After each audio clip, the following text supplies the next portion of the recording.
You didn't kill yourself or anybody else. It's a cute tag. You do it out of fun or just because you ride like an asshole? You're gonna somebody. He's lucky he didn't kill himself. Your boyfriend? It's my Tinder date.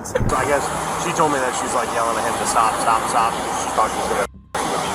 She was going to. He was driving like an absolute maniac. Tinder dates are meant to connect people, and sometimes lead to happily ever afters. But sometimes a simple swipe can lead to a date and a crime that turns into a cop's worst discovery ever. Hey guys, I have a gun in here. With you. I asked if you had a weapon. I'm sorry. You're lucky that you didn't reach in that purse, you would have gotten shot. I wasn't going to. He's violent towards you, right? But I think what's even bigger pressing matter is the gun stuff, right? Like you've seen how many people have been getting shot. He started running, and then that's when Vernon started running, and he ended up shooting him a few times.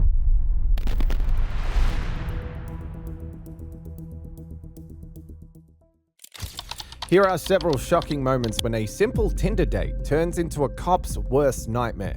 Starting with a harmless grinder first date, with the hope of a happily ever after on the front end, and devastation waiting on the other side for Justy Stillwell. Mustang drive. Lights get ready.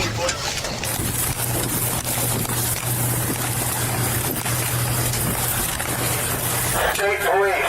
Search warrant. State police. Search warrant. I think we're good all the way back. It's just just the basement.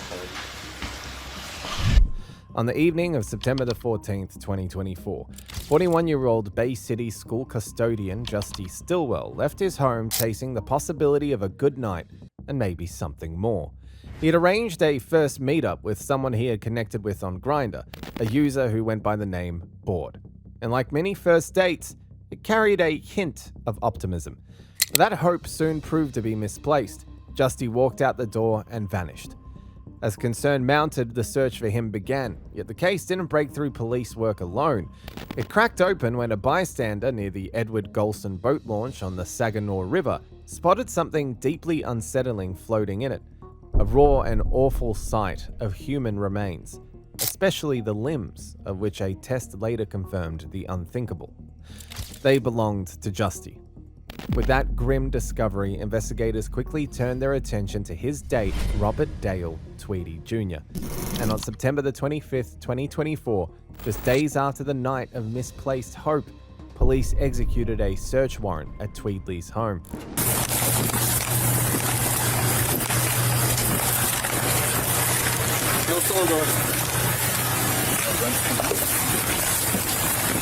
State police.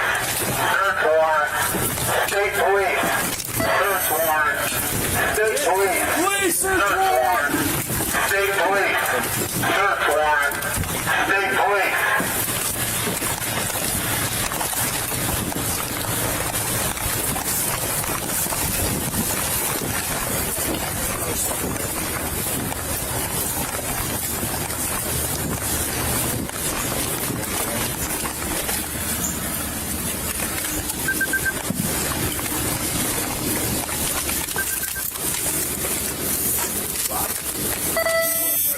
Nope. They said they had a key. Do they have a key? Yeah, they supposed to have a key. Let's just thank you guys. I'll take one from back there.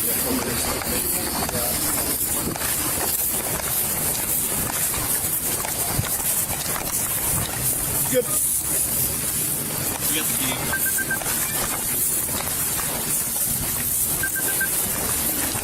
Got it.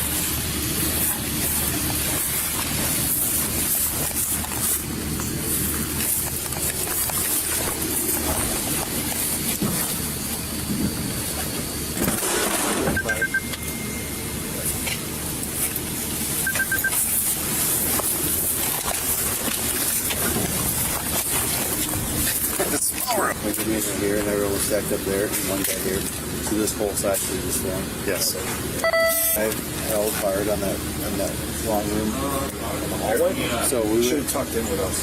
Right after that, right? We went in, came out of that room. I was number 2. Did I open the door or everyone else pushed into that room to the right? No. I actually went. It was a closed door, right? It was all open. It all came out. But wasn't didn't Majeski have that as angle? were in the Jesse pushed. Jesse was primary. He took the direct route. I came out of that room with you. The search warrant paid off, and before long, investigators were staring straight at their prime suspect. The damage was already done and irreversible, but they still hoped to prevent anything like it from happening again.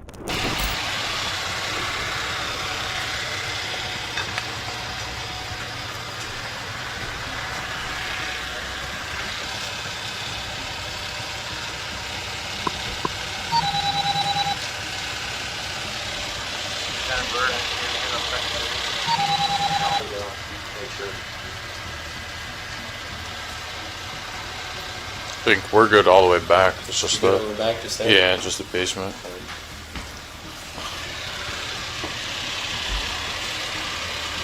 Let's just do the basement quick. The upper floor is good.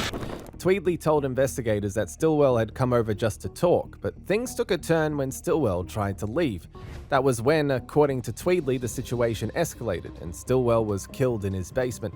He had admitted the remains were too heavy to move, so he left the house and later returned after buying supplies with cash he allegedly took from Stillwell's wallet.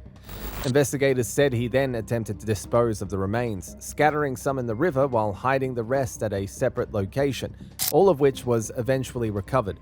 In the end, Tweedley was charged with open murder, along with mutilation and disinterment of the corpse. A judge later ruled him competent to stand trial, and he remained jailed on a $1 million bond. The grinder match was a disaster, but they were nothing compared to Danielle and her ex from Bumble, who took stalking to a malicious level, moving like he was straight out of a spy thriller. The two of you dated for, I think she said 4 or 5 total dates. Doesn't matter. And she tells you that she no longer wants to continue dating you and to leave her alone. Is that fairly accurate? That's not exactly what she said. Okay, so before the 26th, we met on Bumble. You got the picture on that? Yeah, I did. Yep. On February the 11th, 2024, at around midnight, police officers were invited to a date after Danielle spotted her obsessive ex, identified as Walter, whom she had met on Bumble and blocked multiple times. This time around, Walter showed up to her date with someone new after months of stalking.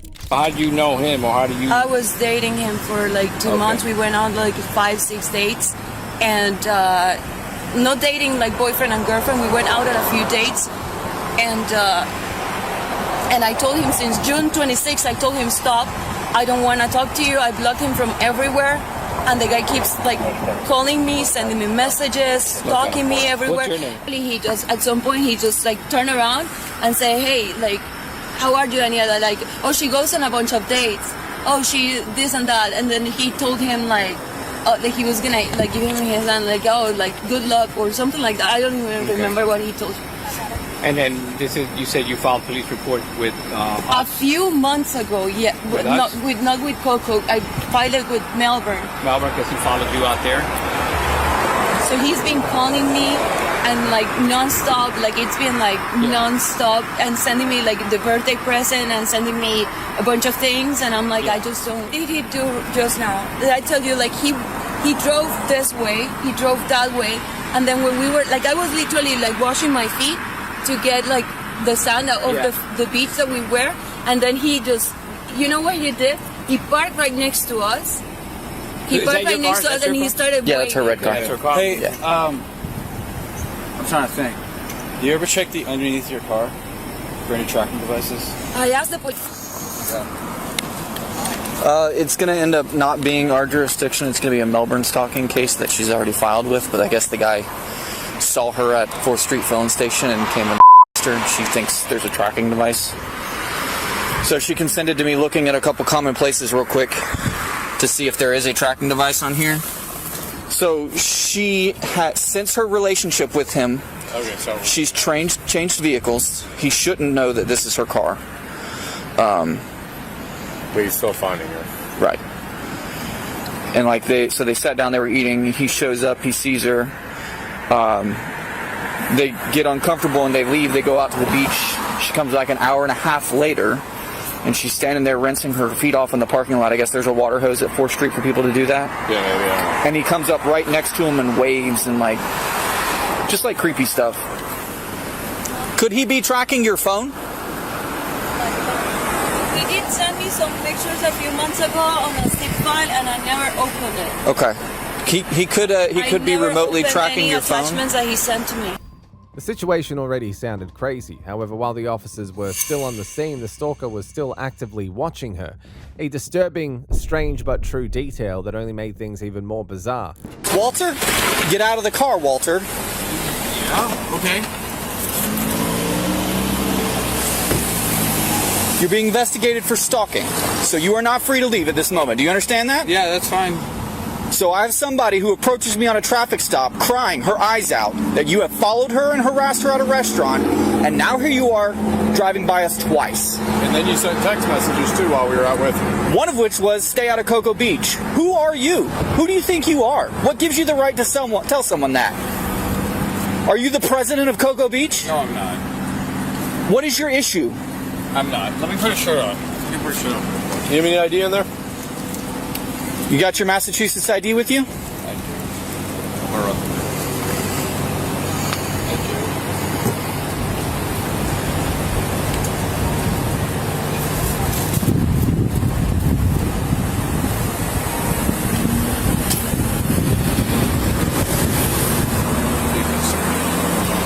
Do you realize this is not look good at all? I just don't understand what would compel you. She's sitting down at dinner with another guy, right? Your relationship with her was very clearly ended by her, right? Why would you even try and talk to her? And then, 2 hours later, after she's been out on the beach, again try and make contact with her in the parking lot of 4th Street filling station. I didn't do that. Can you take your hand out of your pocket for me? Yeah. Thank you. I appreciate it. Oh, of course. So, you're telling me that 2 hours ago you didn't go to dinner at 4th Street filling station, or did you? Well, no, I stopped at 4th Street to meet with friends. Okay, which is your right. And it's a public place and it's near your home. And then I bumped into her. Okay. And then I did have some words with her. Okay, and then she says she went to the beach for like an hour and a half, and when she came back and she was rinsing her feet off, you come up next to her and you start waving at her. Where was she rinsing her feet off? At 4th Street? Where her vehicle was still parked? There, I was at Cat 5. Yeah, Cat 5. Yeah. The video will show that at Cat 5 that you never left. What? The video? I left like 3 times. Okay, so where did you go when you left? I stayed at Cat 5, I went home, I came back to Cat 5, Why did you go home and come back to Cat 5? Yeah. I said why? Why? I was the number 4. tired. I wanted to go home for a little bit, and then my friend texted me, so I decided to come back. Okay. Do you have anything to drink at Cat 5? I had 2 beers. 2 beers in what kind of period of time? Over about a 4-hour period. Okay, that's reasonable. You're pretty steady on your feet. I don't see you swaying. You got a little bit of bloodshot, but it's not anything that would lead me to believe that you're intoxicated while driving. But at the same time, you know what alcohol's biggest symptom is in human beings? It affects our judgment. It does. You think that maybe our judgment tonight has been a little half-brained? I agree. So I stopped at 4th Street to meet a friend. I saw her with a date. I made a bad move by walking up to them, and that was a bad move. You know, I hadn't seen her in about 4 or 5 months, maybe 3. Okay. And I made a bad move. I told her, you know, another Bumble date, you're gonna come to Cocoa Beach. You know, I would appreciate it if you didn't come to Cocoa Beach, and that was a mistake that I made. Well, there's a bunch of other text messages from the other number that she had saved from your primary. Yeah, I asked her to not come to Cocoa Beach. No, the other phone, not the text tonight. All the other text messages you've been sent her over the past week. The past week? Yeah. I have not. Past few weeks, I should say. I have not contacted her in at least like a month. Nah. And I asked her, like, I don't know how to explain myself. Walter's attitude showed deeply disturbing signs. He came off as unhinged, and the fact that he didn't seem to realize it yet only made the situation even more unsettling. So when I subpoena your phone records, it's going to show you the subpoena phone number that contacted her, Yes. It's going to come back to you and show you haven't contacted her in weeks from the other phone number. Weeks. Yes. You just said months, didn't you? Now it's weeks. Because I said, sir, I'm not. So let's lay it out. Let me break it down. Let me break it down. I just want the truth. That's not my intent. So the two of you dated for, I think she said 4 or 5 total dates over a couple week period, right? We dated for about 3 months. 3 months, okay. I mean, it doesn't and then matter. she goes home to Columbia to visit her family. At this point, it doesn't matter. And she tells you that she no longer wants to continue dating you and to leave her alone. Is that fairly accurate? That's not exactly what she said, but yeah. Was she her sister updated her Bumble profile, and you texted her and said, "Hey, you're updating your Bumble profile. I thought we were dating." Is that not how that went? Wow, she's giving me the whole deal. Yeah. No, it's not exactly what happened, but yeah. But it's pretty close, right? Yeah. So I'm on the right path here. Whatever she wants. So she told you, "Hey, it's not working out. Whatever's going on." Told you, leave me alone. She did not say that, but whatever she told me. At any point, did she tell you she didn't want you to text her anymore? No. At any point, did your number stop calling her and suddenly get blocked? I mean, it did get blocked. Okay. That number is still blocked, right? Yes. So how are you contacting her now? Well, it's another number. So why, if your number gets blocked, why would you create another number to contact the number of the person who blocked you? They obviously, it's reasonable to believe that they don't want you talking to them, right? I made a bad decision. And they told you to stop several times. I bumped into her down 4th Street. I used a alternate number app to ask her, can you please not come to Cocoa Beach? I mean, you can check her text messages. You can tell, Oh, she showed them to us. Yeah. Yeah, my lieutenant's over there still looking at them. And I asked her not to come to Cocoa Beach. I said, please don't bring your Next question is, why were you in the parking lot right here? Here? Yeah. Yeah, why'd you drive through the parking lot here?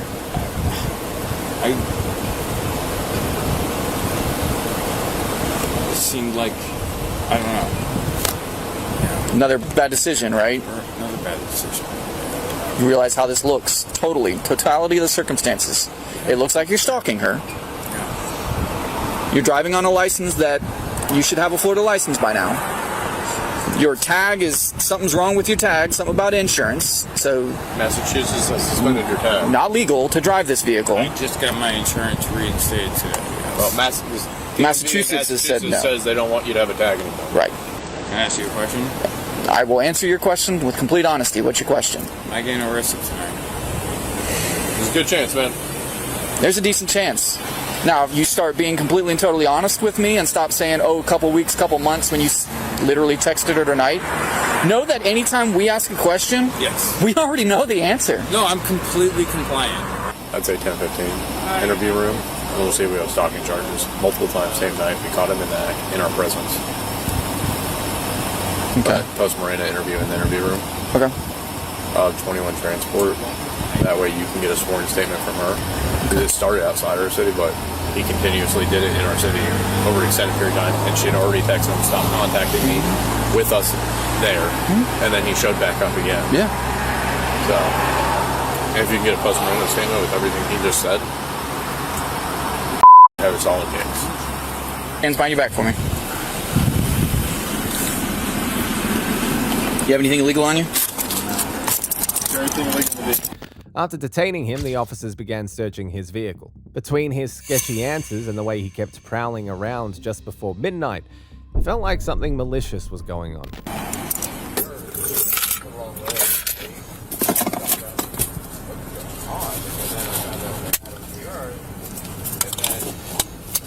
From there,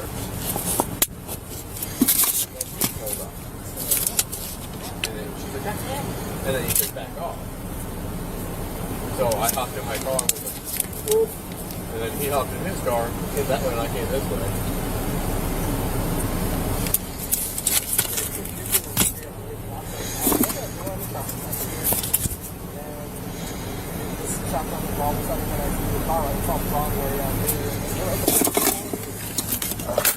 Well, I was confused when I pulled up on it. I thought they were still on the other side.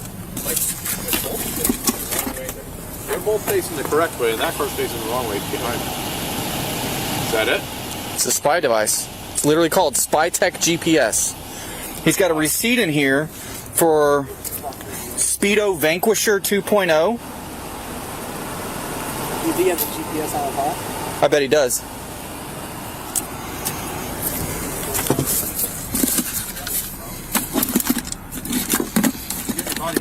Yes, I do. That's all evidence.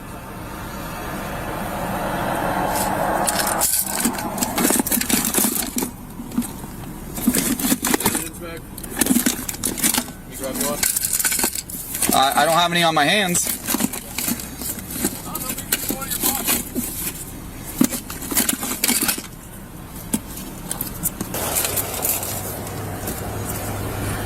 I have a feeling his security clearance is probably going to have issues now. Yeah, I think so.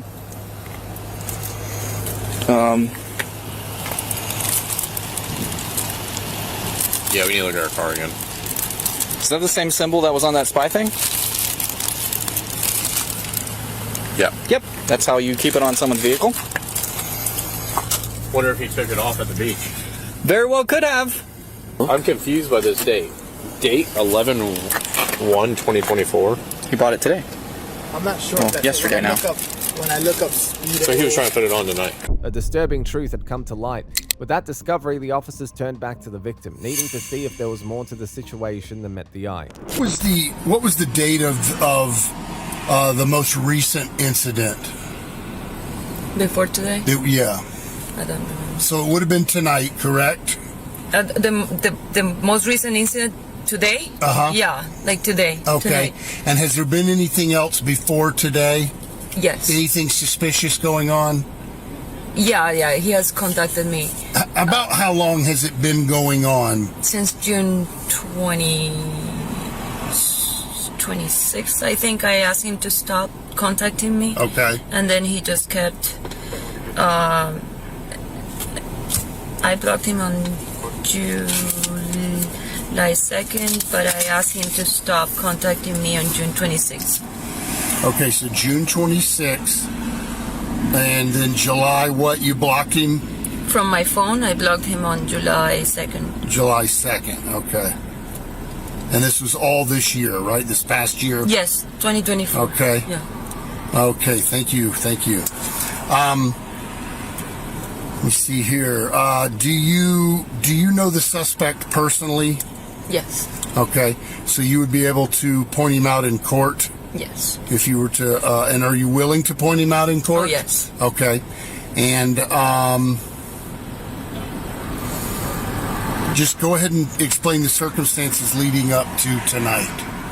You know, kind of give me a brief overview if you'd like. So, or be as exhaustive as you want. If you want to go all the way back to the 26th, that's fine as well. Okay, so before the 26th, we met on Bumble. We went to a few dates. I realized that he was a little bit aggressive, or that he had tendencies of being aggressive. So I didn't like that. I just tried to distance myself from him, telling him that I wasn't ready for a relationship, that I just didn't know how to tell him. Right. And stay away from him. That I wanted to keep being friends, that he could go out on dates with other people, that I wasn't ready for anything. But he could never, it seems like he never understood the things. I was short, I was not so short with my answers and everything, and I was just friendly, but he just kept being kept going. Okay. Anyway, so while I was there in Colombia visiting my family, this is June, he texts me while I'm at the gym in Colombia, and he tells me that he has seen my Bumble profile and that I have updated my Bumble profile a couple of times since I got there. Now this is I didn't have him on Bumble.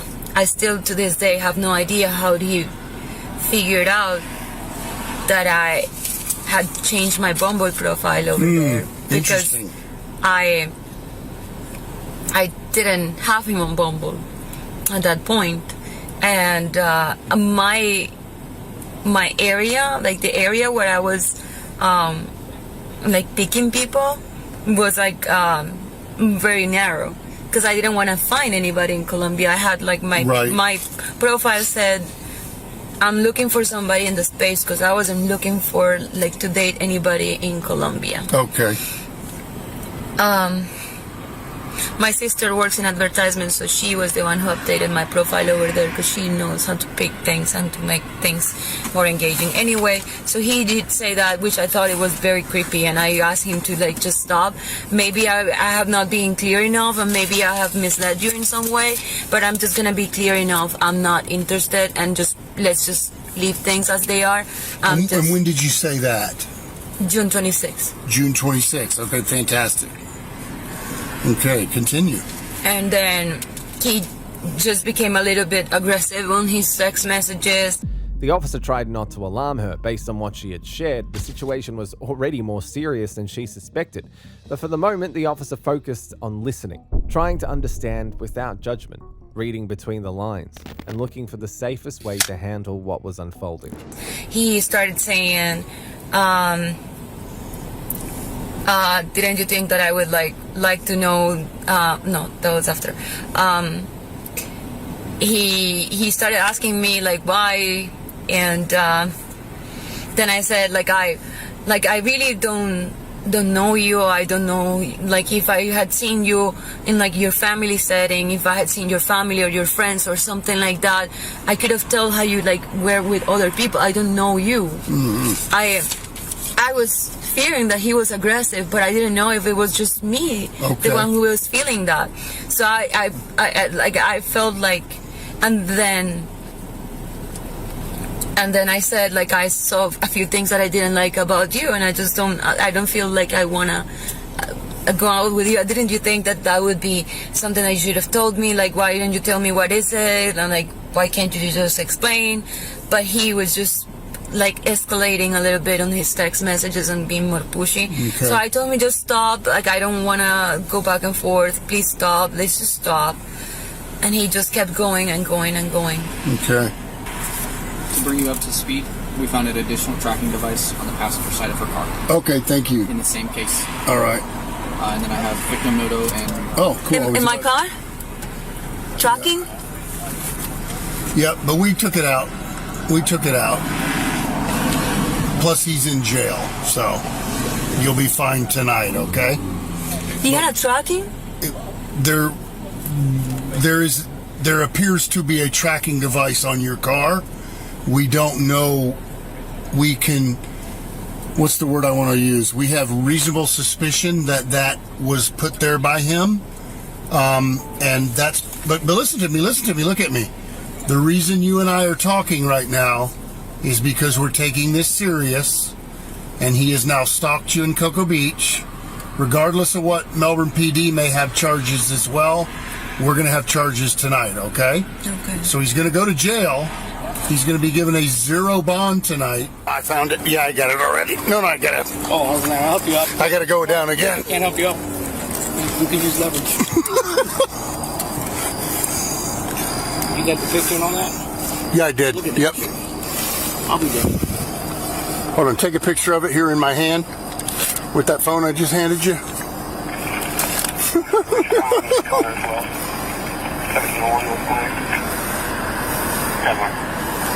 Got it. At around 3 a.m. that same day, officers began a thorough interview with Walter, whose mindset and behavior raised deeply unsettling red flags. Miss Danielle also allowed us to search her vehicle with consent, and we found the other tracker, okay, believed to have been left by you. My question to you, because this is all your property, I'm not asking you if these are yours, that would likely incriminate you. I'm asking if you would give me consent to search these. No, okay, and I just have to ask, all right? So listen, you have invoked your right to silence, okay? I'm gonna get Officer Corporal Strange to take you back downstairs to the holding cell so I can get some paperwork done, okay? I've got to do some paperwork. You are going to be arrested on 1 count of cyber stalking and 1 additional count of simple stalking, okay?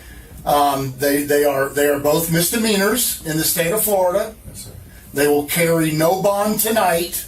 Yes, sir. Because of the dating situation. Don't be confused. It's called dating violence. You weren't violent in the sense of fists or whatever, but stalking falls under that, all right? So you'll be on one count of each of those, okay? And then Corporal Strange is going to continue his investigation. He may have some traffic stuff that's involved as well. All I have on you, brother, is that you don't have a Florida driver's license after living and working here for more than 30 days. May I ask a question? Yeah, you may. Am I allowed to go home tonight? No. No, you're going to go to the Brevard County Jail Complex, no hold bond.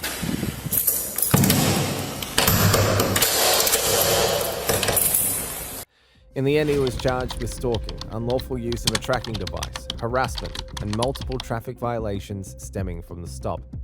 The next case takes us to Minneapolis, where an online date quickly spiraled into a robbery ambush that went horribly sideways. 1, 2, 3, 4, 5. Gene. I went on my phone and there was this guy who was trying to have sex with me for whatever. I was reaching out to you to have A dating site called Tag. On May the 17th, 2024, just before dawn on 5th Avenue North in Minneapolis, a mysterious Chevy Suburban pulled up and parked in front of a house. Moments later, 3 gunshots ripped through the quiet. Neighbors rushed outside and called 911 after discovering a man lying on the ground, badly injured. 911, yeah, for the emergency. North 5th Avenue, Minneapolis. Tell me exactly what happened. I heard what sounded like a gunshot. There's a guy in the brown screaming for help, and a red SUV pulled off. Someone was shot. We're at our house, but he's in the ground. So and then straight outside of your address? Yeah, like at our neighbor's. He's like in front of a car. And you said, what, did you see a vehicle leave? Yeah, it was like a dark red SUV pulled off after the shot. And the guy was still talking and he's yelling for help. Everybody is on the way, okay? Officers reached the scene minutes later and found the victim badly wounded and barely responsive. He had suffered multiple injuries. Before long, he lost responsiveness and was transported to Hennepin County Medical Center, where he was pronounced deceased. As the area was locked down, investigators moved in, documenting the scene, collecting shell casings, and speaking with witnesses. 3 days later, St. Paul officers located the victim's stolen vehicle, conducted a stop, and found 2 occupants inside. Step out the car, put your hands up, turn around, hands up, I'll explain everything to you. Hands out your pocket, walk backwards to me. Keep going, stop, get on your knees, put your hands up. Put your hands on top of your head and watch your fingers. What's wrong? I'll explain everything to you in a second, All right. Arms down behind you here. Stay down on your knees, buddy. Oh my God. Hot as hell, too. Hot? Wait. Yeah. I bought the car. Okay, we're gonna figure everything out in there, but you're sitting in a stolen car right now. What the is going on here? Okay. Do you have any weapons or anything on you? No, I don't have any weapons. 213 pistol. Jesus Christ. Who's in the car with you? My girlfriend. Your girlfriend? Yeah. Still one in the vehicle. Yeah. One girlfriend in the car. Wait. He's being compliant. What's your girlfriend's name? What's her name? McKinney? What's her name? Megan. Megan, put your hand out of the window. Put your hand out of the window. What? I'll go less lethal. Can you see her? Yep, hands, both hands. I see both hands. Open the door from the outside with one of your hands. Is it stolen? Yeah. I can't see. I can see it. If you can, open the door. Step out and face away from us. Keep both hands up, okay? Stop, stop. Don't reach for anything. Okay.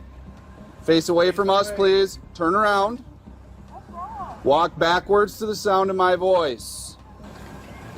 Stop right there. Keep facing away from us. With your right hand, okay, you have something in your right hand. That's fine. With your left hand, yep, that's fine. Keep coming. Keep coming right there. Take 3 steps to your left. Walk backwards. Stop right there. Just keep your hands on the top of your head, okay? You'll understand in a second, ma'am. When you're in handcuffs right now. Let's use 2. I got another pair. This vehicle's stolen. That is why. You're in a stolen car. Yeah. So it doesn't mean you're in trouble, but we handcuff everyone that's in a stolen vehicle, and then we figure it out later. Okay? All right. All right, who wants to clear the car with me? Clear.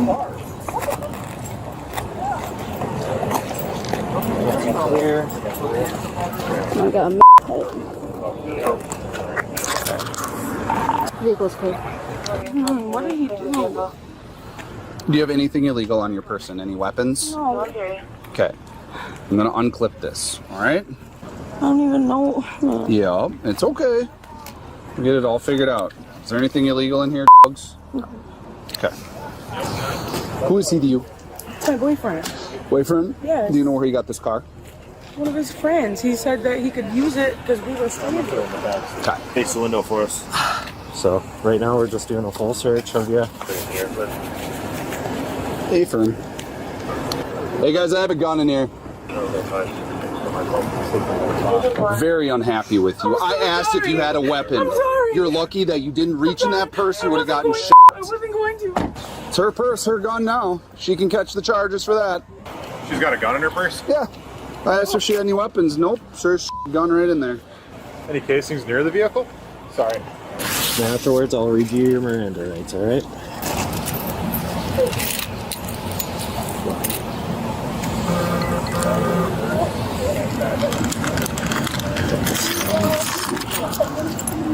This pocket. So, 2 spent, 1 live.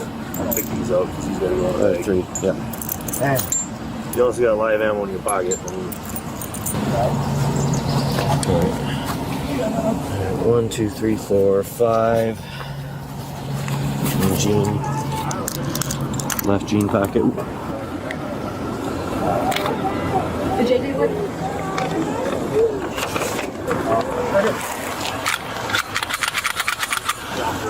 This one? Did they take photos of it yet? No, we haven't. Investigators later identified Vernon Sihi Archie and Megan Renee Cargalla as the suspects, saying they used a dating app to lure 28-year-old Devontae Javon Adams before stealing his vehicle. Megan was arrested on a weapons charge, appeared in court, and was released without bail. Afterward, investigators questioned her about the killing. We're here just to have a conversation. You can walk out of here anytime you want, okay? What is there to talk about? Well, I think there are several things that happened this weekend and leading up into the weekend. And then we know that Vernon and you were, involved in a lot of stuff. So where do you want to start? We met up with his buddy to go get a car. I didn't know it was stolen. And then we were at his sister's house. They got in an altercation. I was trying to break it up at first, but then it was just, there was no point in breaking it up because that's his family and they do that all the time. I heard they fight all the time. So I went up to the car and sat with him. And his sister-in-law, and his sister's boyfriend or husband or whatever came out, and he was driving recklessly and was about to hurt himself or somebody else. And so Vernon shot some fires out the no, not at anybody, but it was just out the window. I think it like 3 times. And then we went and rode away because we heard the sirens, and then that's when we got pulled over or stopped or whatever. In St. Paul? Yeah. I'm sorry. It's okay. And then that's when all that happened. I took the guns off the floor, put them in my bag. That's it. And those were Vernon's guns? Yeah, I already told the officers that, and I'm sure Vernon told them too. So. Yeah. How long has he had those guns? I have no clue. He had them when I met him, so. When did you meet him? Well, I've known him for my whole life, basically, but when we first started dating, that's when he had them. So that was the same guns? 3 months ago. Okay. How'd you guys start dating? He's my brother's best friend. Okay, so your brother mentioned he may be hitting you. Yeah. I'm not trying to sway or anything, but I'm just going to ask you, did you still love him after that? Yeah, I do. Okay. So let's go back to Sunday. Did you get the car yet? Did you get the stolen car on Monday, the day you got arrested, or the day before? The day before. Okay. And then what time during the day? Was it like this where the sun's going down, or was the sun coming up? And I'm assuming you were doing math. Yeah. Were you up the whole time, day and night? I was trying to, but a lot of is linked to fentanyl these days. So Okay. I was probably sleeping or trying to sleep or trying to stay awake. But truly, I don't remember. So you met up with the guy in North Minneapolis, is that right? Yeah. How long were you in North Minneapolis, like, before that? Before that, we had just gotten there.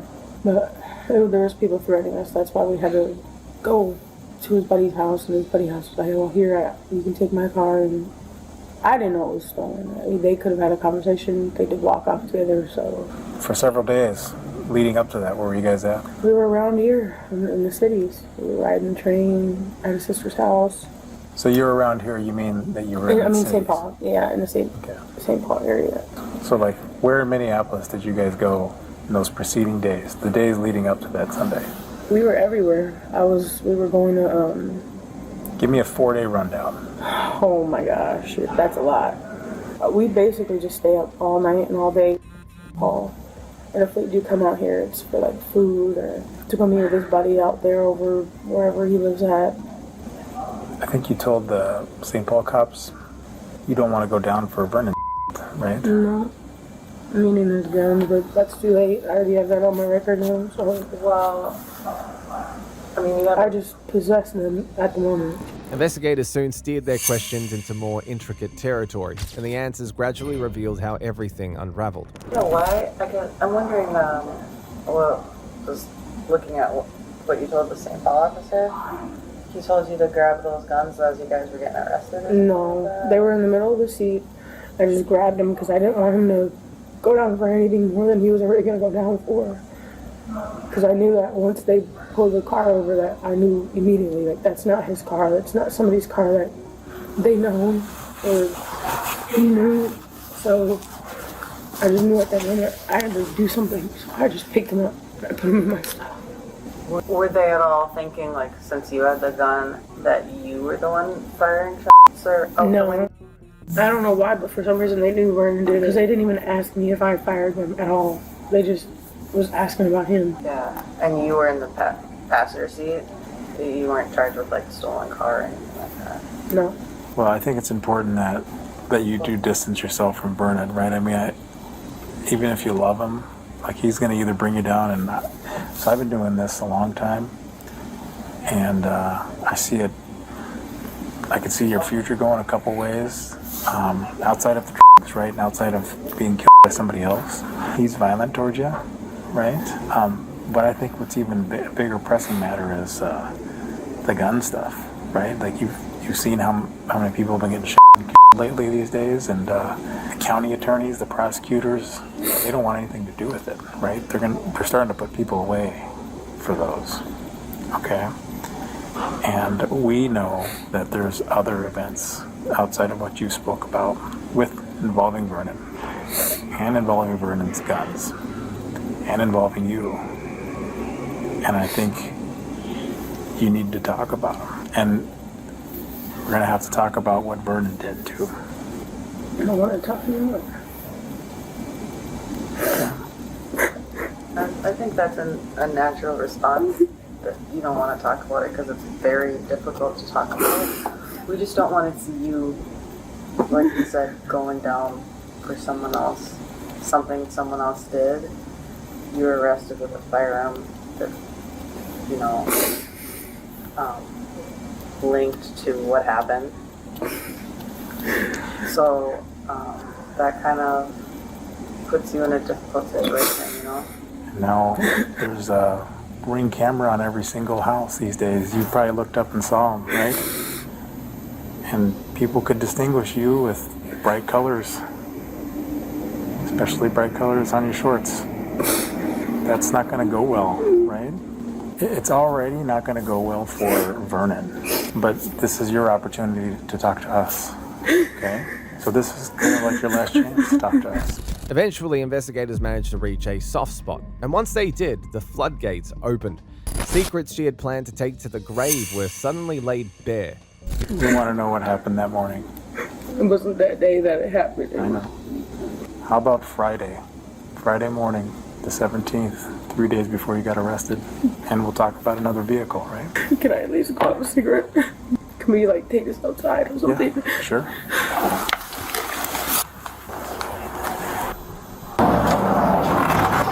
Me and Vernon were homeless out there. He didn't have to be.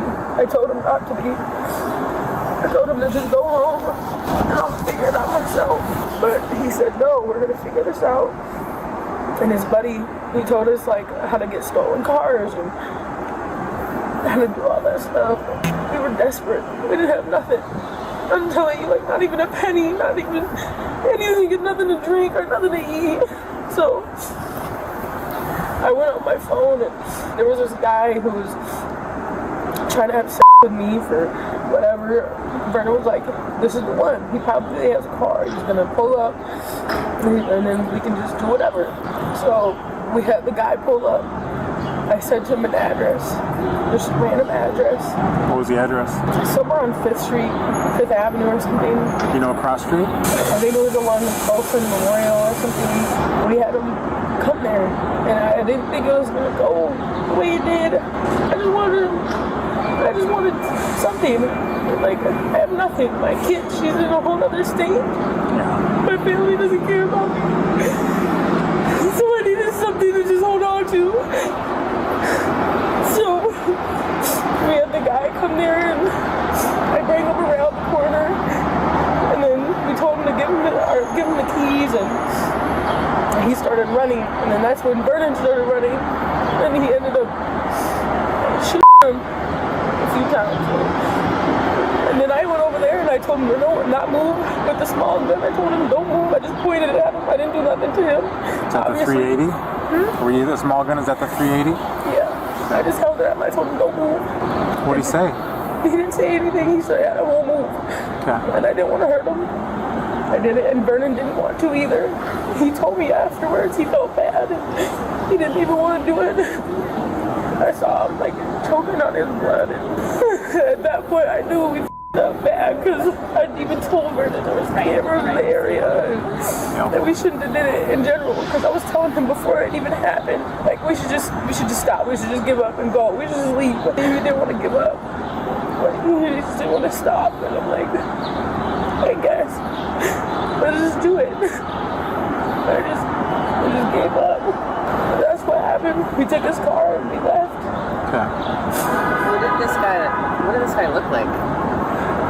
He was black. He had dreads. I'm sure if you looked close enough on the thing, you could probably like see. How many times had you seen him? Just that one time. I mean, as far as the profile, like, how was he reaching out to you to have A dating site called Tag.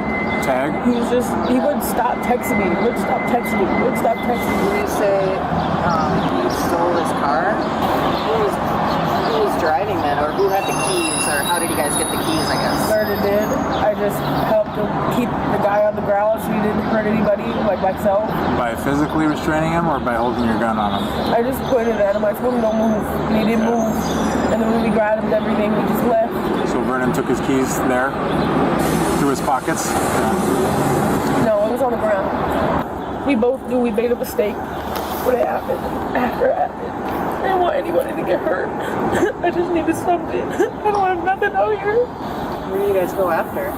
We went up to St. Paul, I think.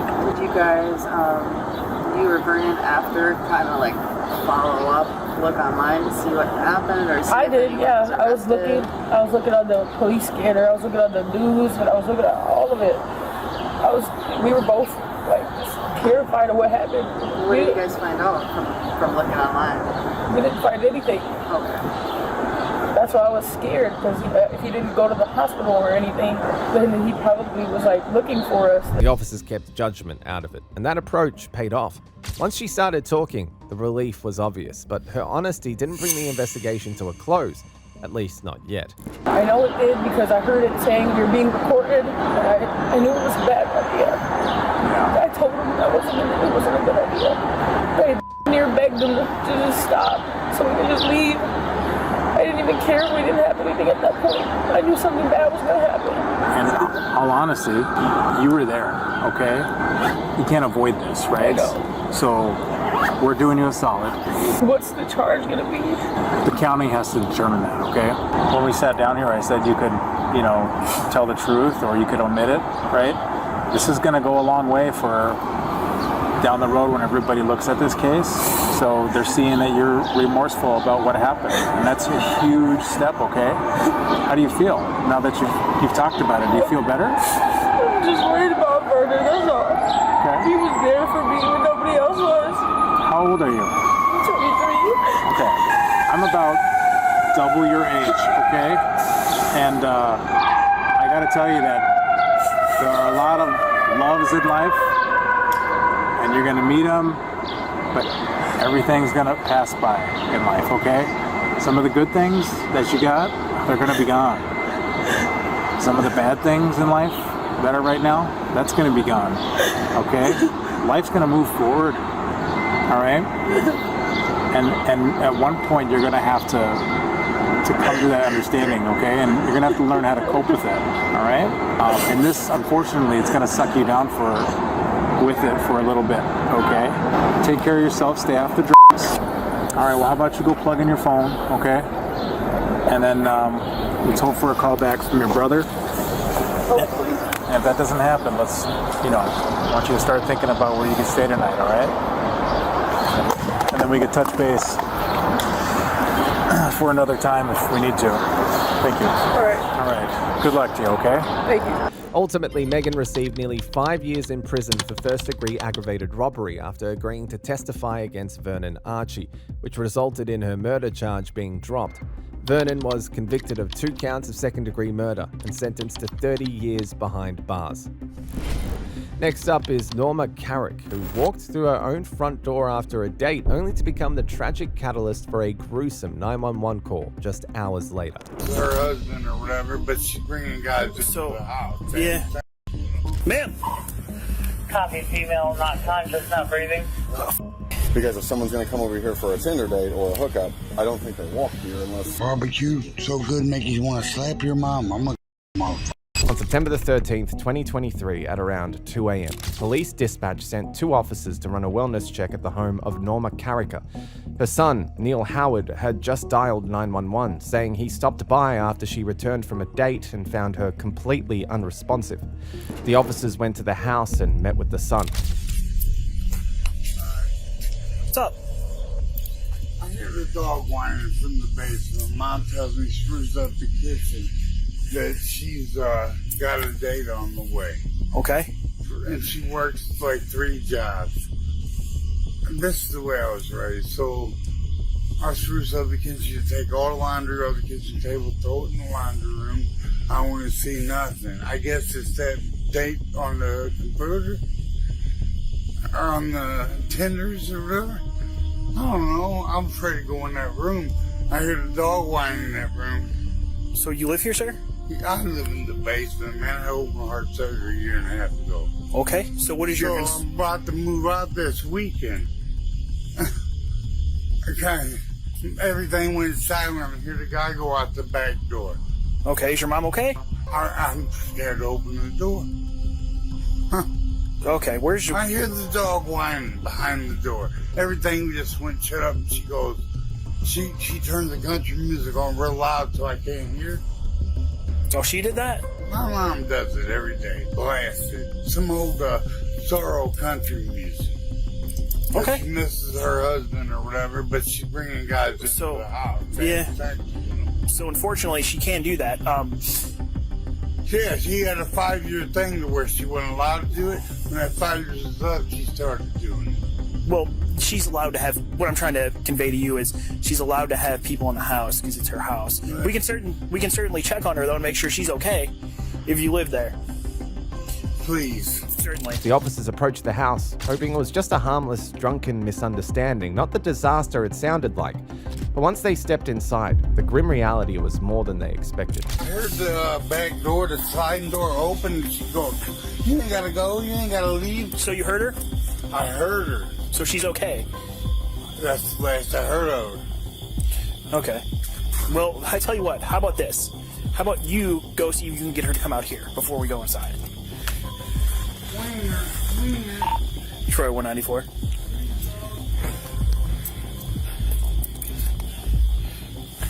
Go ahead. We made contact with a son who is extremely intoxicated. He lives in the basement. He's going to try to get his mother to come outside right now. We are secure.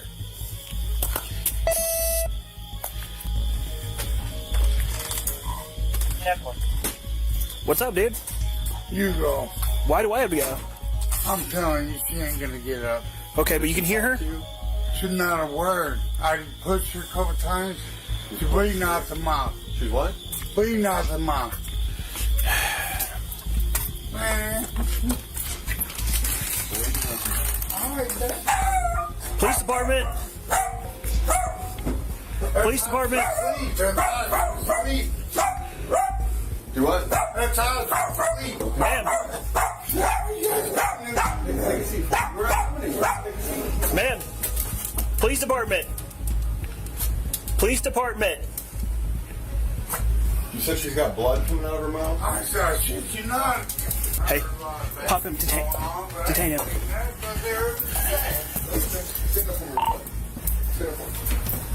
Where'd that guy go?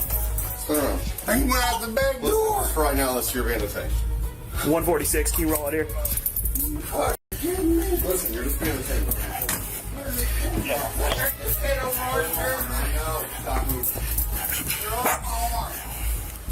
Had female bleeding out the face. Not conscious. Not breathing. Ma'am. Ma'am. Yeah, for Troy, roll you, man. Ma'am. Ma'am. Ma'am. Copy, female, not conscious, not breathing. Start me some other units, please. She said a male went out the back. She appears to be choking. Somebody her. I'll be starting CPR. I'll put him in my car and go away. The scene dragged in a wave of mind-boggling and twisted questions. Was there ever a Tinder date at all? Did the son do something in a drunken haze? Or was there someone else, someone the officers hadn't even considered yet, lurking behind all of this? With all those possibilities swirling around, the officers stuck to what they already knew and kept pressing forward, poking at every in the story to see what would finally break loose. If his story is legit, and he's in the basement, if whatever happened with her, and he's saying like somebody took off out the back door. Okay. But also after he said somebody took out the back door, he made contact with her and that she was fine. After he heard Yes, and I also asked, was there any other cars in the driveway? And he just kept saying, I don't know. Because if someone's going to come over here for a Tinder date or a hookup, I don't think they walk here unless I came from... And her car is over here. For one low we haven't ran any cars yet, but either she wrapped that around her neck herself, but there's a lot of blood in that pillow. So, or he may have done it in his intoxicated state. Because he was making it seem like that he was with her after that, you know, and he was the last person to see her. What do you think? Because he was saying out here. He's leaning towards him because he's so great. Because he's already aggravated.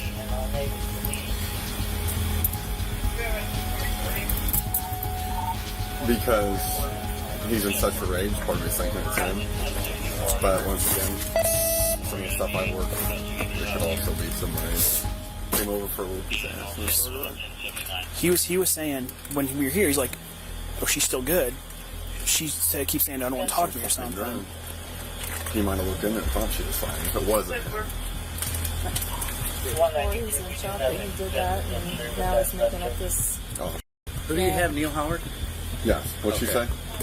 We have an extensive history with him. Neil had a long history in Troy, and so did his mother Norma, widow of beloved former mayor Tom Carricker. Neil, Tom's stepson, had multiple domestic violence calls over the past decade. Officers knew him well enough to treat him as a person of interest and take him in for questioning. As they canvassed neighbors that night, unsettling stories about him began to surface. Hey, I'm sorry to wake you, Mom, sir. You're fine, don't worry. They go crazy. I'm Alex. I'm with the police department here. So we unfortunately had an incident over here. I was wondering. So, I'm just reaching out to you. Have you heard anything tonight? No, not until these guys all started barking. So tonight's been quiet, anything like that? Yeah. Do you know who lives there? Norma Carricker and her son and different relatives are always moving in and out. So, let's go back recently. Any different relatives, anything like that? Just her son. So just her son's been there recently. He's kind of different. Do you know her son's name? No. Have you noticed anything like unusual or anything like that over the last couple days? Unusual. He rides the lawnmower down to get the mail. He comes out in what looks like her nightgown. I mean, he's different. So he comes out in her nightgown? Oh yeah. One day he was out and different things, and yeah, he's. How long has he been living there? Oh, a long time. A year. Okay. Are there a lot of guys coming and going from over there? Always. So a lot of dates and stuff? Oh, it just all the time. Well, like what There's dates? a black pickup truck with a black camper shell, and I know that's a friend of his. Did you see that tonight by chance? Pardon? Did you see that tonight by chance anytime? I'm not paying that much attention. A lot of times there's a lot of different headlights coming and going, but no. Yeah, because because it's a black Silverado. Yeah, black Silverado. Single cab, short bed with a black camper shell. And it's over there a lot. And that is I'm not gonna say an older gentleman, but he's in like his 50s or so that and drives it's a friend of the son's. Yeah. Then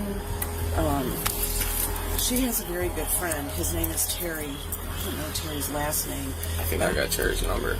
Okay, but that's a friend of Norma's that comes and goes. And it was really kind of funny because 2 weeks ago, all of a sudden, Terry came in, and he's not over there a whole lot. And he used to be before the son moved in. But then Terry came in, and then Terry left, and then the daughters were coming and going. They've all got white SUVs, and there was a lot of commotion all of a sudden. And then sort of like everybody left, and that was it. Forensic teams scoured the scene, looking for anyone or anything that might hold a clue.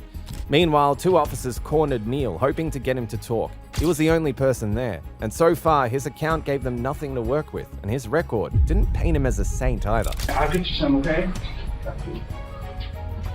Yeah, look at my fucking left hand. I got you. I get you. See that scar from my wrist to my fucking elbow? Nah, I can't really see it. Well, I can see it now. Hang on. I ain't gonna cause no trouble, man. I wanna know how my mom is. I'm fine, bro. I ain't know I said this. I don't wanna cause no problem. I appreciate that. Man, I seen a girl come out. Listen, she's on that damn computer having with guys. It's embarrassing to me.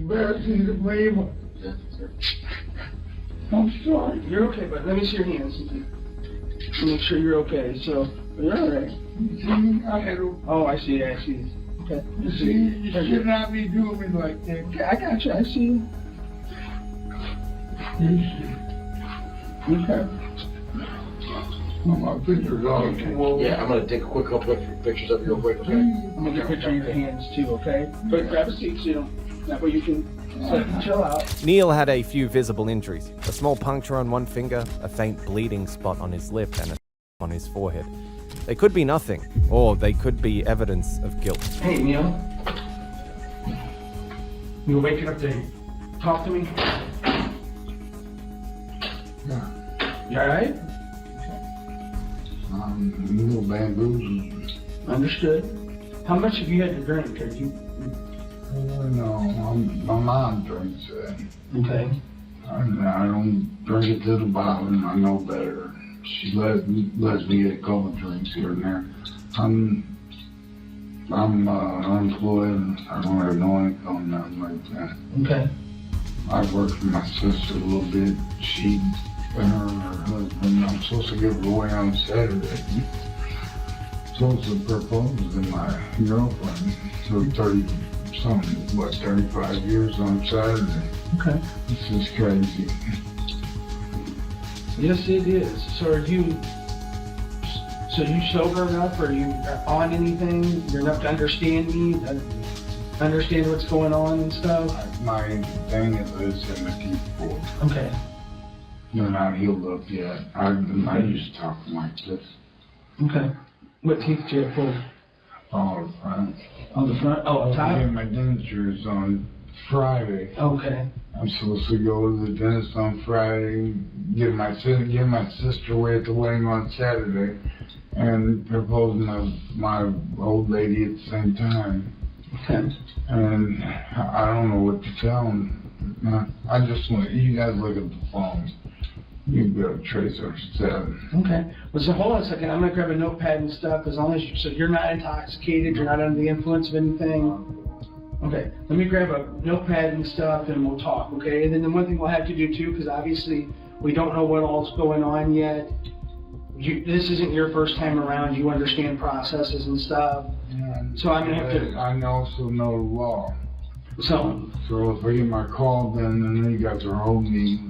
No, hang tight with all of that, okay? Let's be in charge, and this is not right. That's just none of that's going on right now, okay? We don't know what all's going on right now. So that's So let me grab a notepad. I gotta grab a form.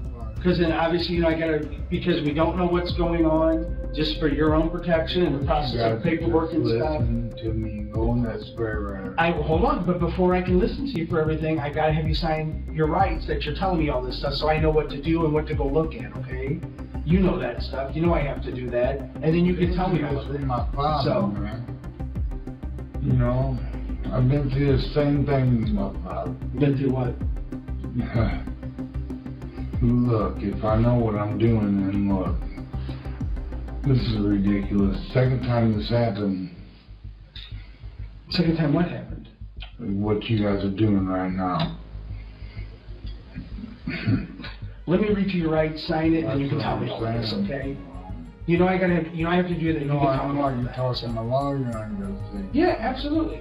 You have I walk out of here. You have the absolute right for every bit of that. But if you want to help us with what's going on, I'm telling you guys, go in this room and check her phone.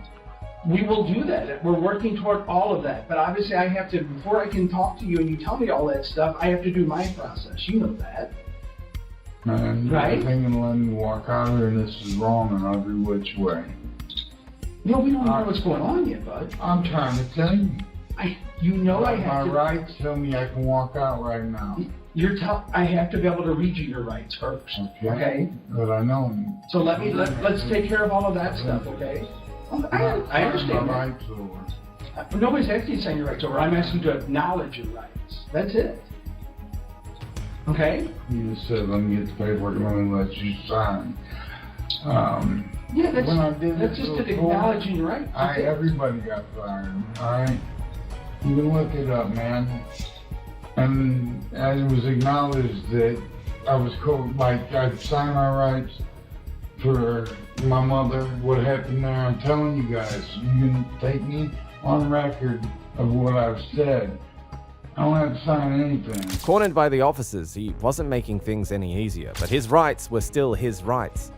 The bigger question lingered. Were they wasting time with him? Or was the real suspect still out there, lurking and cautiously waiting for the next victim? No, absolutely. You do not. You don't have to sign anything, but I still have to read it to you. That's fine. Okay? I'm willing to cooperate. And that's all we're doing. When I called the law, I didn't expect to get jerked around like that, and this and that and the other. They didn't know what was going on, Neil. That's why I got you here. That's why I got you a bottle of water. That's why I'm trying to find out what's going on. Where is Coins at?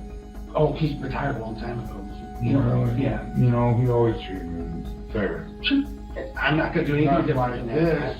But that is the mayor's cell house. I know. All right, and they had an agreement with them. She had to wait so long to let guys come over and everything. Whatever they're doing up there, man.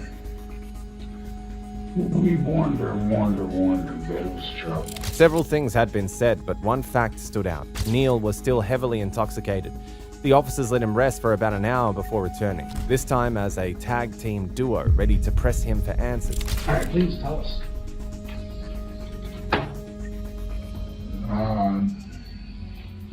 This evening was said that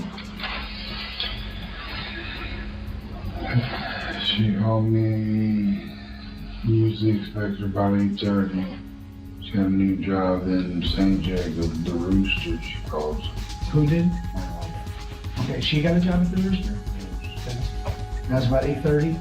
Yeah. Okay. And she usually calls me asking if I want something on the way home to eat. And she says she's gonna have company. And says that don't gotta clean the whole kitchen, just spruce up the kitchen. It's gonna be a while. You drive my car off first, I got a headlight on the car. And I said, okay. You bring company home. She goes, just don't take all them clothes off the kitchen table and throw them in the laundry room. And you'll see that's what it is. She goes and put a new smell good thing in the dog and put it on the counter.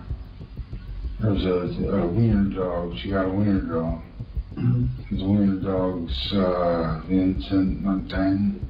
Like a little candle melt thing? One of them things, yeah. And she had the candle melt thing there, and I wiped off the Kool-Aid off the counter, put the thing and the dog on the counter, and grabbed all the clothes and threw them in the laundry room.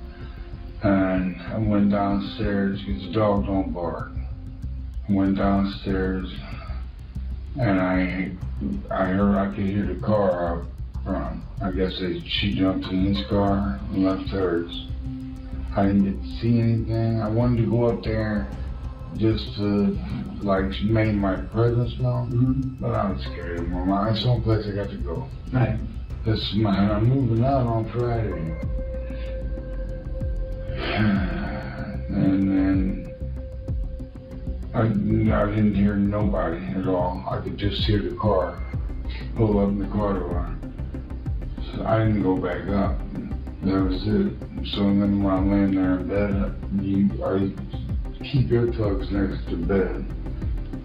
I don't make a peep. I don't want to go up there with our presence known, but my mom will threaten to call the cops, even if I'm out of line. You know, if I'm out of line, if I disobey, you know, if I don't take trash out to the curb on time, whatever. And I put my earplugs in, and I could hear the banging, bang, bang, bang, the headboard. So loud right there above the bed.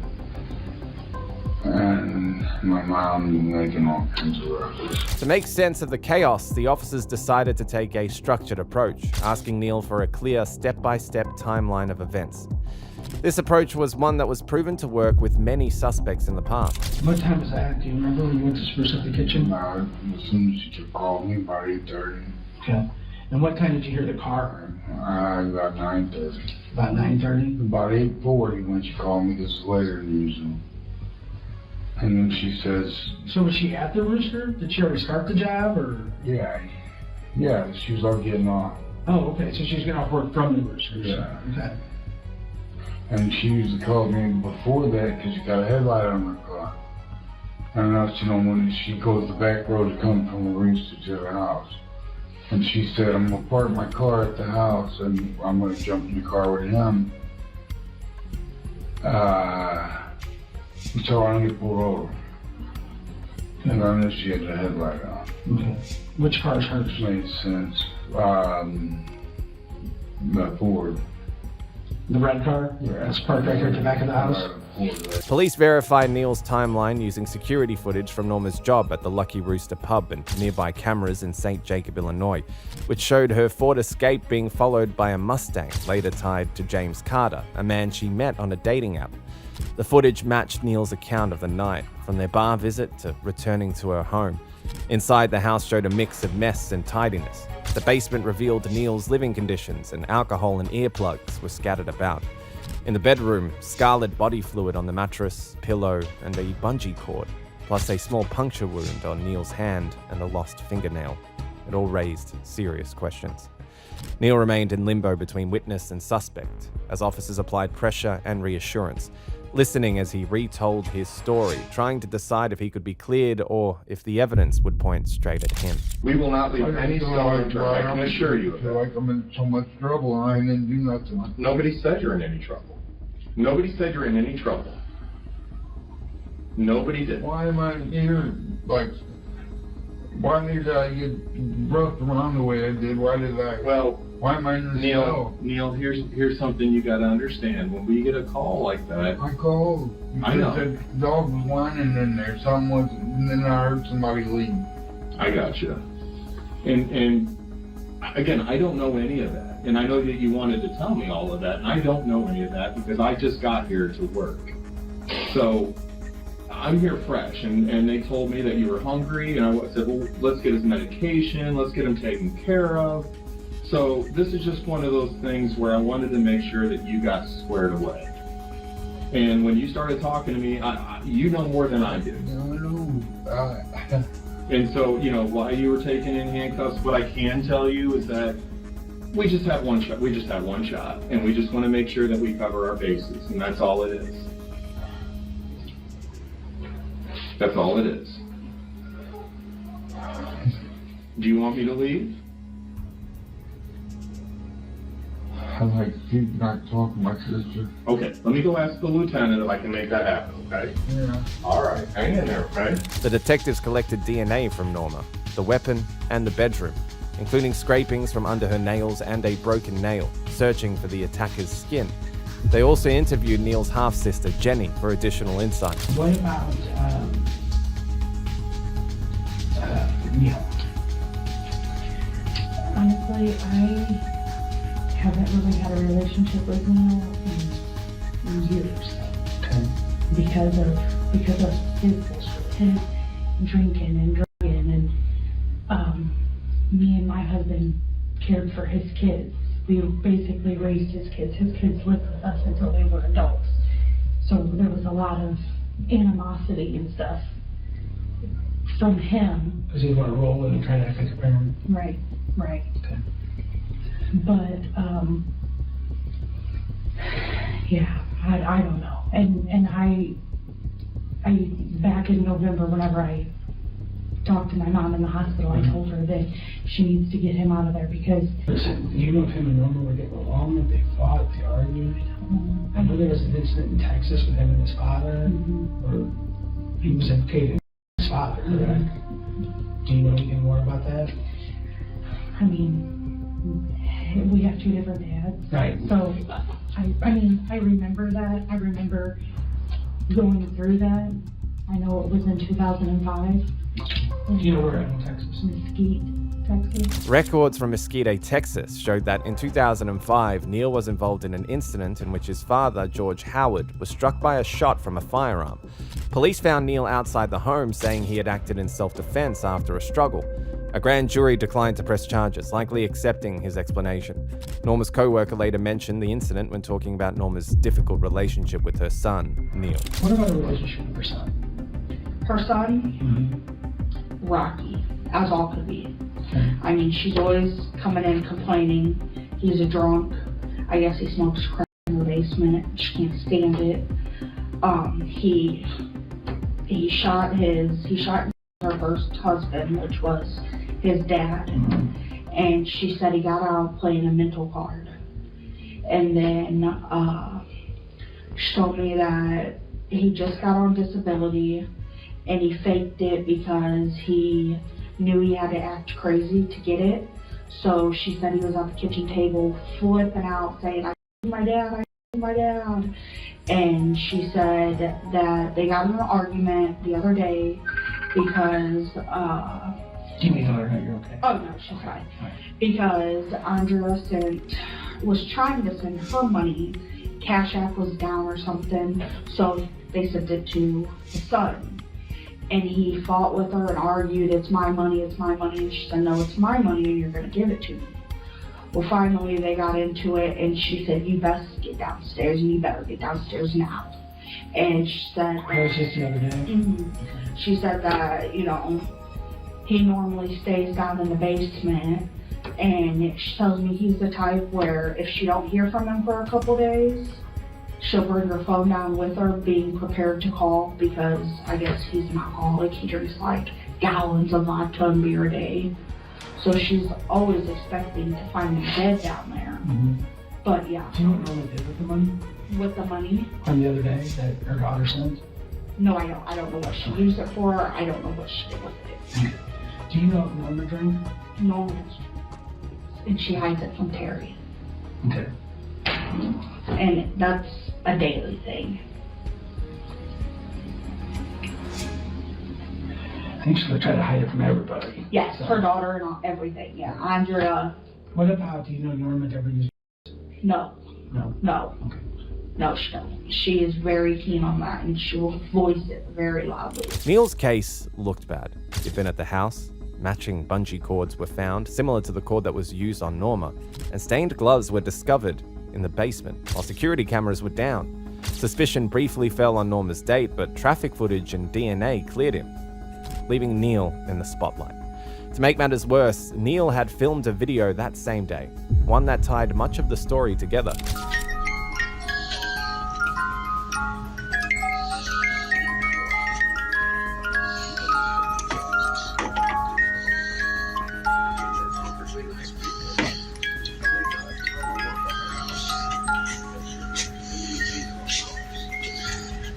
Nick said it was so good make you slap your mama. Somebody better come over here before that happens. Barbecue so good make you want to slap your mama. I'm gonna kill the mother. Eventually, Neil was charged with his mother, Norma Carricker, and spent nearly 2 years in jail before his trial. After a week in court, the jury took just 3 hours to find him guilty. Judge Amy Mayer sentenced him to 30 years with no parole.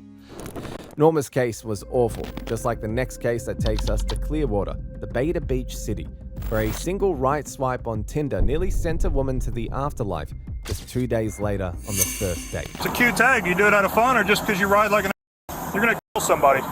He's lucky he didn't kill himself. It's your boyfriend? It's my Tinder date. It's your Tinder date? It's your Tinder date. It's gonna look good when you end up in a morgue from your Tinder date. She just met this guy on Tinder 2 days ago. I swiped right on Tinder. We talked. But ultimately, you fled from the cops, you got caught. Oh man, I know what I did. On August the 28th, 2021, just before 10 that night, officers with the Clearwater Police Department tried to pull over a motorcycle with no visible tags. Things started off routine, but the moment the rider locked eyes with them, he fled. What followed was a fiery chase topping 100 miles per hour. He managed to slip away at first, but only briefly. Minutes later, officers who had already been alerted tracked him down and shut it down. Okay. Get off! Get off! Get off!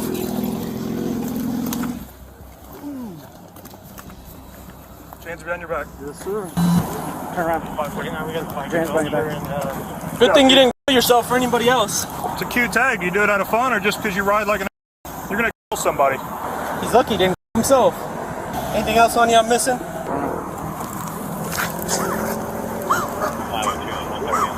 you have any weapons on you?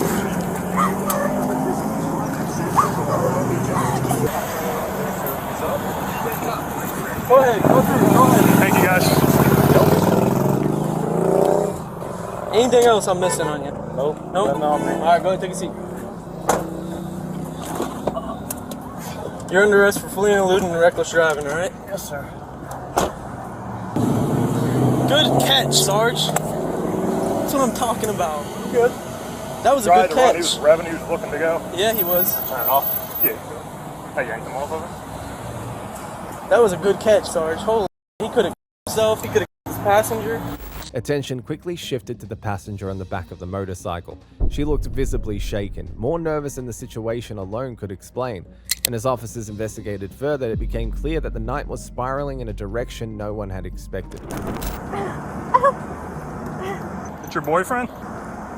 It's my Tinder date. Your Tinder date? It's your Tinder date. It's gonna look good when you end up in a morgue from your Tinder date because he's driving 130 running. Hey, listen, I understand that that's your Tinder date, but you were just involved in something very serious, so you're going to go in the back of this cop car for a little bit, okay? Do you have anything on you at all? No? Just tell us now if you have something, okay? I don't have anything. All right. How are you? There's a white male, navy shirt, gray pants. One less reckless idiot. Yeah. What's up, buddy? What's up, man? Good How you job. doing? That was Sarge right there. Subject also pulls his pants down and was flashing the staff. Ma'am, do you have anything on you? No, I don't have any. No weapons, no nothing?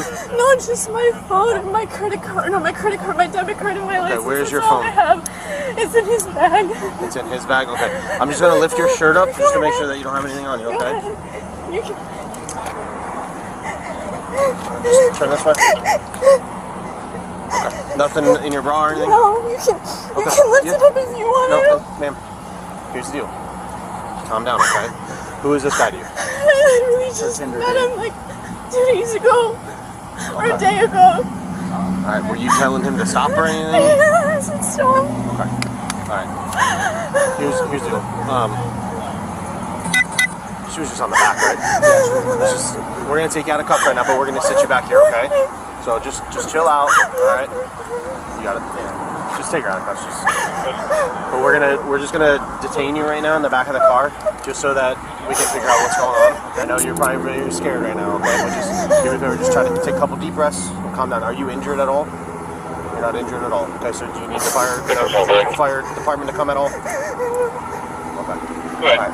Do me a favor, just have a seat back here. Check my notes for the beach here, and you go ahead and put it back in the room, please. You okay? Okay. Well, listen, you're safe, okay? You're fine. You easily could have tonight. Okay. So, but you're safe right now. Okay. So just take a couple deep breaths. Just calm down. Okay. Did he really? I heard. Oh yeah, he was, and you tackled him off. Like, It looked like, go yeah. ahead, dump it. Yeah. You're coming right off the back. Jeez. Your phone and your wallet or your phone and your ID are with him in his bag. And my the green vape. If anything, can I have that, please? Because that. Will that calm you down? Okay. Let me get the vape so you can calm down. Okay. I was right behind it. I came up to a chestnut, and I was coming up behind it. He looked at me and took off right through the red light, and I'm like, oh, here we go. Hey, I took her out of cuffs. She's freaking out. She's in your car. So. Yeah, no, I can tell her. She just met this guy on Tinder 2 days ago, and she's literally like freaking the hell out. So I was like, just sit back here, just relax. She was, I guess, she told me that she's like yelling at him to stop. She thought she was gonna. She was going to. He was driving like an absolute maniac. I'm not going to give you any life advice or anything, but I would probably say get rid of this guy, because this isn't the first time he's done this. Start from the beginning. Is what happened in your perspective. I swiped right on Tinder. We talked. How long? That was you said a couple days ago. Technically, like 2 days. Because yesterday and today, so technically 2 days. What'd you guys go do today? We went to Clearwater Beach. Like where at Clearwater Beach? What did you do? Got drinks. We sat on the edge. We just talked. Had like a genuine like time and everything like that. And I thought it was going wonderful. What are you saying as he's going through traffic at 100 miles an hour, weaving in and out of cars? Anxiety attack. So you're just freaking out at the time? Did you say anything to him? Or? Like I'm just like chill. He's like slow down. Like, what did he say?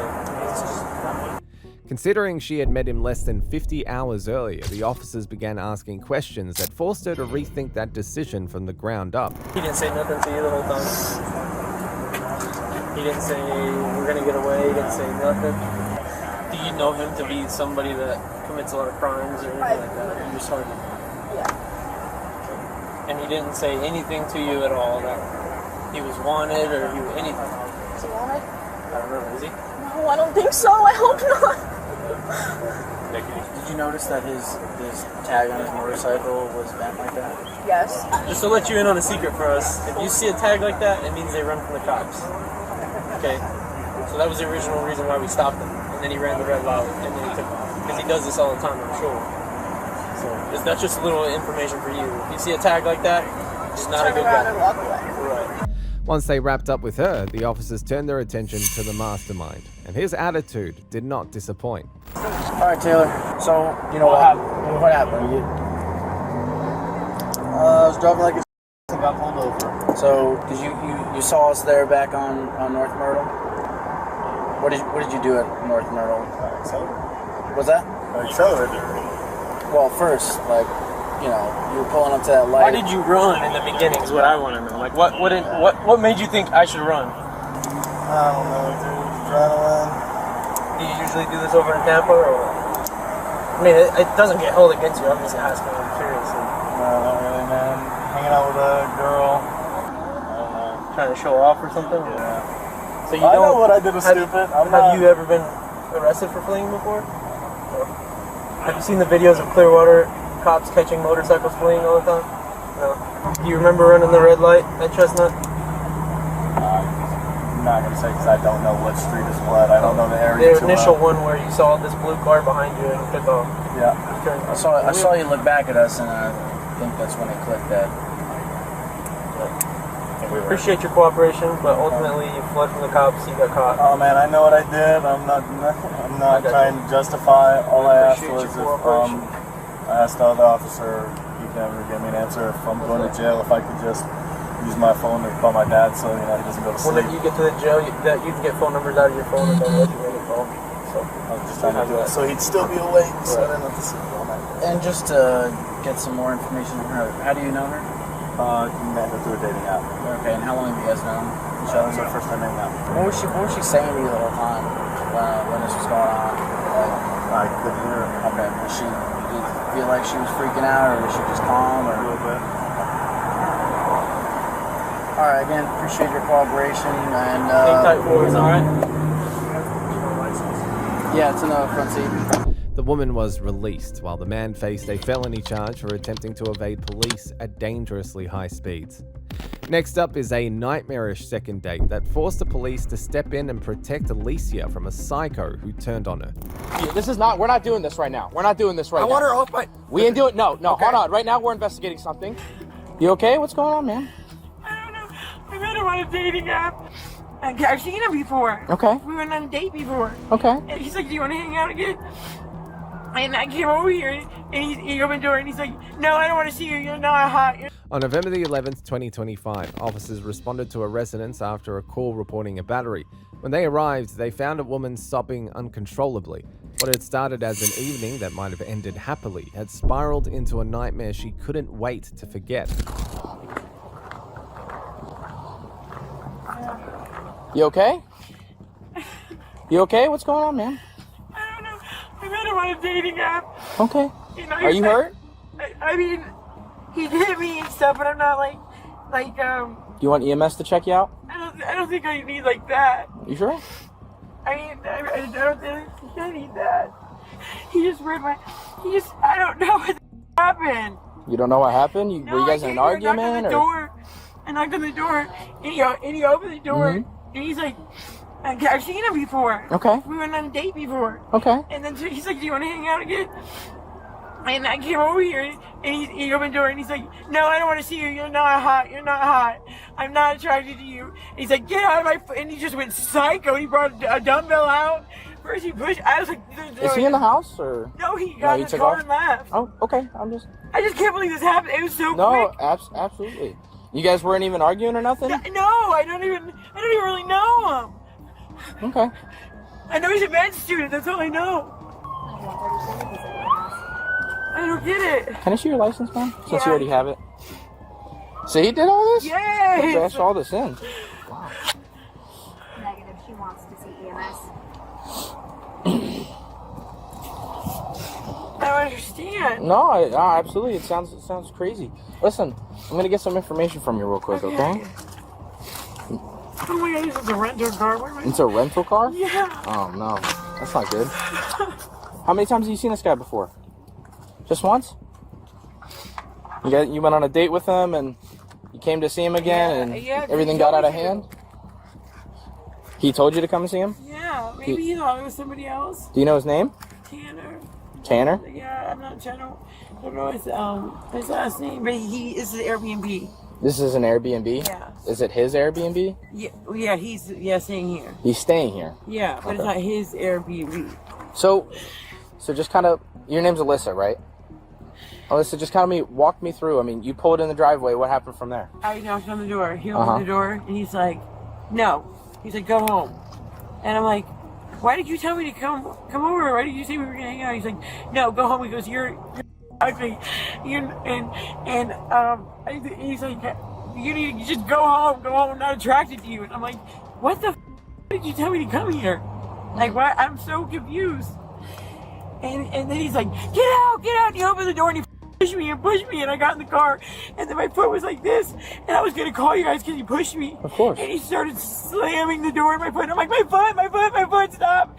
And he ran outside and he grabbed a dumbbell, and then he came out and he did this with it. I he kept doing it with my foot. I'm like, please, I can't get my foot, please. No, absolutely. The officers knew they still needed to hear from Tanner after all. Reports filed through tiers weren't always reliable. When Tanner eventually returned, the situation took a dramatic turn, prompting doubts about whether he was truly a med student or just a student on meds. This is him? Hey man, what you doing? I want her off my property. No, that's not how this works. No, you can stay. No. Stay right You're here. not Dude, this is not, we're not doing this right now. We're not doing this right now. I want her off my... We ain't doing, no, Okay. hold on. Right now we're investigating something, okay? What are you investigating? Right now we're investigating. See what happened to her window? That look normal? She's on my property. Get the off my That's property. not how this works, man. That is how it works. Nope, you're not going inside. Yeah, you can't touch. Get your own dog. Stop. I ain't playing that game, man. She is on my property. I would like her to leave. I've asked. We'll talk about that after we're done with our investigation. Okay. How about that?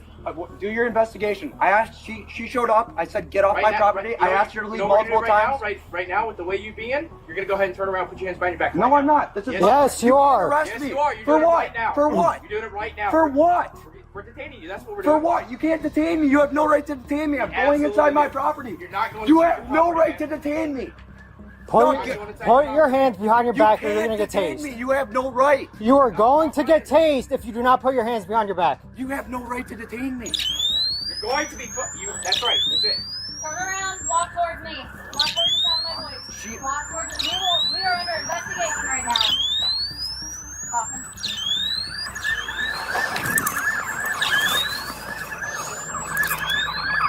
This is the property that I'm renting.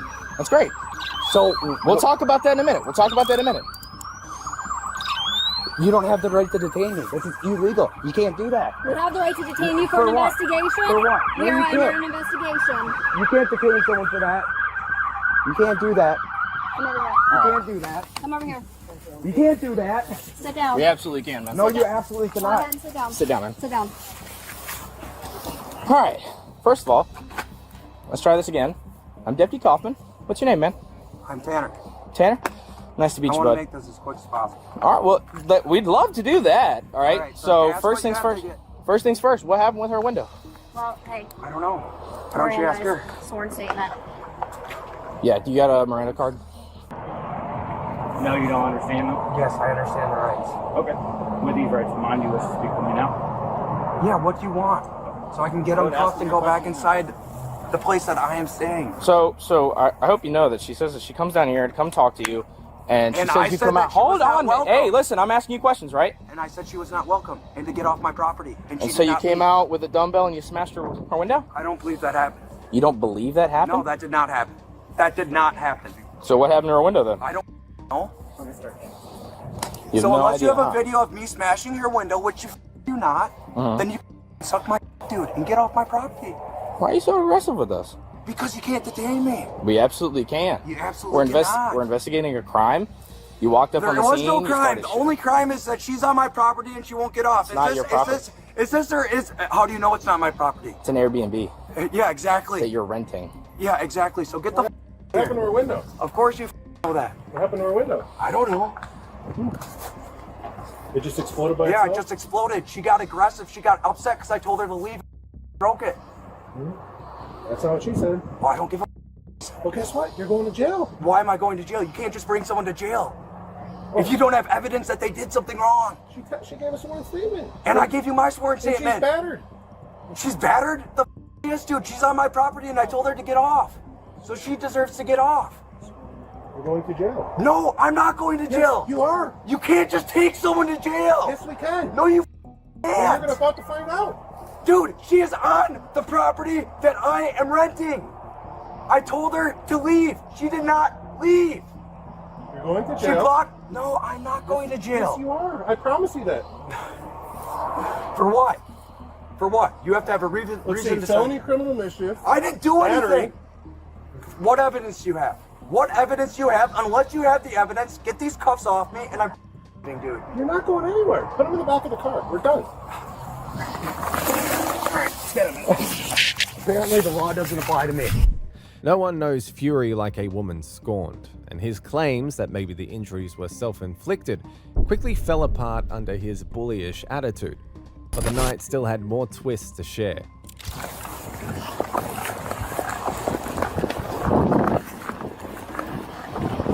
kid in my life.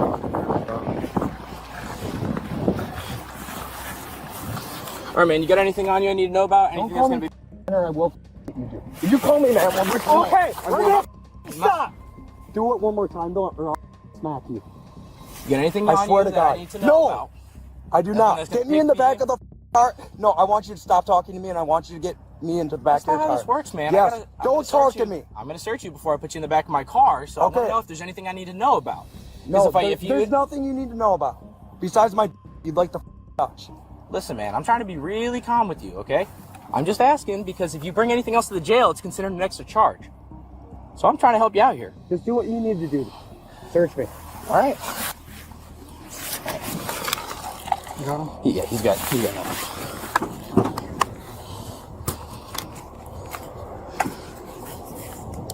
All right, takes you to the back of my patrol car.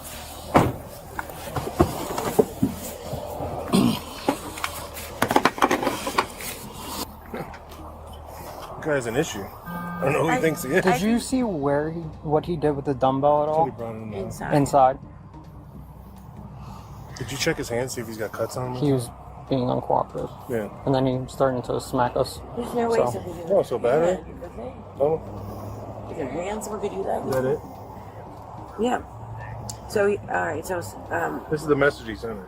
yeah, so, he gave me his address, okay, and he's like, I'm ready now, got ready, I said, it'll take me an hour to get there, well, 45-ish, okay, see you soon, and I smiled, I don't know where the smile just went, but okay. Yeah. Just want to confirm you're still coming, I said, yes, he said, okay, are you still coming, and then, are you still f***ing or what, and then that's when I knocked on the door, Yeah. and then he immediately came out and pushed me down. You're ugly. I'm not attracted. You're fat. I'm like what? They went on a date before. Yeah, you've seen him before this, right? They went on a date before. Tanner was eventually charged with battery, criminal mischief, resisting arrest, and threatening a public servant.